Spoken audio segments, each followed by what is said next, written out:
Welcome to new TV Telugu. ఇప్పుడు Telangana top 10 చూద్దాం. సూర్యాపేట జిల్లా తిరుమలగిరి మండల కేంద్రంలో భారీ బైక్ ర్యాలీలో పాల్గొనేందుకు మంత్రి ఉత్తమ్ కుమార్ రెడ్డి హెలికాప్టర్ ద్వారా చేరుకున్నారు. ఎమ్మెల్యే మందుల సామీలు ఆయనకు స్వాగతం పలికారు. మున్సిపాలిటీ ఎన్నికల నేపథ్యంలో తిరుమలగిరి పట్టణంలో కార్నర్స్ మీటింగ్ లో మంత్రి పాల్గొన్నారు. ఈ కార్యక్రమంలో సేవిటి వెంకన్న యాదవ్, నరేష్ కూడా పాల్గొన్నారు. అక్కన్నపేట మండలం గోవర్ధనగిరి గ్రామంలో ఉపాధి హామీ కూలీలు ధర్నా చేపట్టారు. గతేడాది మట్టి పెంటలు పడి ఇద్దరు మృతి చెందగా ఒకరికి కాలు విరిగిన ఘటనతో పనులు నిలిచిపోయాయి. ప్రస్తుతం ఉపాధి అవకాశాలు లేక ఇబ్బందులు పడుతున్నామని, మృతుల కుటుంబాలకు గాయపడిన వారికి నష్టపరిహారం అందలేదని కూలీలు తెలిపారు. న్యాయం జరిగే వరకు పనులు ప్రారంభించరాదని డిమాండ్ చేశారు. ఉన్నత అధికారులు జోక్యం చేసుకుని న్యాయం చేయాలని గ్రామస్తులు కోరుతున్నారు.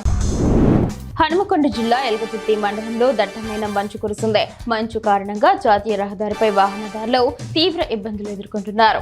మంచుతో రహదారి కప్పబడిపోవడంతో వాహనాలు ఎటు వెళ్లాలో తెలియక కొన్ని చోట్ల ప్రమాదాలు కూడా చోటు చేసుకున్నాయి. ముఖ్యంగా ఎల్కతుర్తి 165వ జాతీయ రహదారిపై పొగమంచు కమ్మేయడంతో ఆర్టీసీ బస్సులో ప్రయాణించే ప్రయాణికులు, వాహనదారులు ఇబ్బందులు పడుతున్నారు.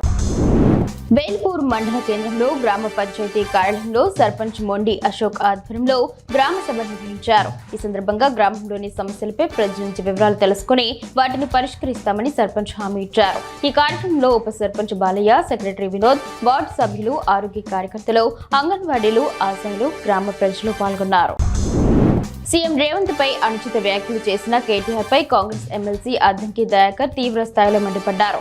తెలంగాణ మీ జాగీరా, నువ్వు రాష్ట్రానికి చేసిందేమీ లేదు. పిచ్చి పిచ్చి మాటలు మాట్లాడితే ఊరుకోం. రాష్ట్రానికి పట్టిన శని మీరు. మీ పార్టీని నువ్వే చంపుకుంటున్నావనే మేం వదిలేశాం. మిమ్మల్ని సీఎం పట్టించుకోరు. అయ్య పేరు చెప్పుకొని బతికే నీకెందుకు అంత అహం అని ఘాటు వ్యాఖ్యలు చేశారు. సిద్దిపేట జిల్లా చేర్యాల మున్సిపాలిటీ 2వ వార్డు నుండి బీఆర్ఎస్ అభ్యర్థిగా కమలాపురం గీతాంజలి పోటీ చేస్తున్నారు. అయితే గీతాంజలి పోటీలో నిలిచిందని తన భర్త రమేష్ ను కానిస్టేబుల్ విధుల నుండి సస్పెండ్ చేశారని ఆమె ఆందోళనకు దిగారు. తన భర్త ఎలాంటి ఎన్నికల ప్రచారంలో పాల్గొనలేదన్నారు. తన భర్తను విధుల నుండి సస్పెండ్ చేయడం కాంగ్రెస్ నాయకుల కక్షపూరిత చర్యల్లో భాగమని, వెంటనే సస్పెన్షన్ ఎత్తివేయాలని డిమాండ్ చేస్తూ అంబేద్కర్ విగ్రహానికి వినతిపత్రం ఇచ్చారు. మున్సిపాలిటీ ఎన్నికల నేపథ్యంలో ఎన్నికల సంఘం సూచనల మేరకు ఉమ్మడి పాలమూరు జిల్లాలో ప్రచారం ముగియనుంది. ఉమ్మడి జిల్లాలోని మహబూబ్ నగర్ కార్పొరేషన్ తో పాటు గద్వాల, ఐజా, అలంపూర్, వడ్డేపల్లి, వనపర్తి, పెబ్బేరు, అమర్చింత, ఆత్మకూరు, కల్వకుర్తి, మక్తల్, నారాయణపేట, కోస్గి, మద్దూరు, కొల్లాపూర్ తదితర మున్సిపాలిటీలో ఈ నెల 11న ఎన్నికలు జరగనున్నందున 48 గంటల ముందుగా ప్రచార గడువు ముగుస్తోంది. ఈ ఎన్నికల నేపథ్యంలోనే ఈ నిర్ణయం తీసుకోబడింది. వర్ధన్నపేట ఎమ్మెల్యే కేఆర్ నాగరాజు మాజీ మంత్రి కేటీఆర్ పై తీవ్ర విమర్శలు గుప్పించారు.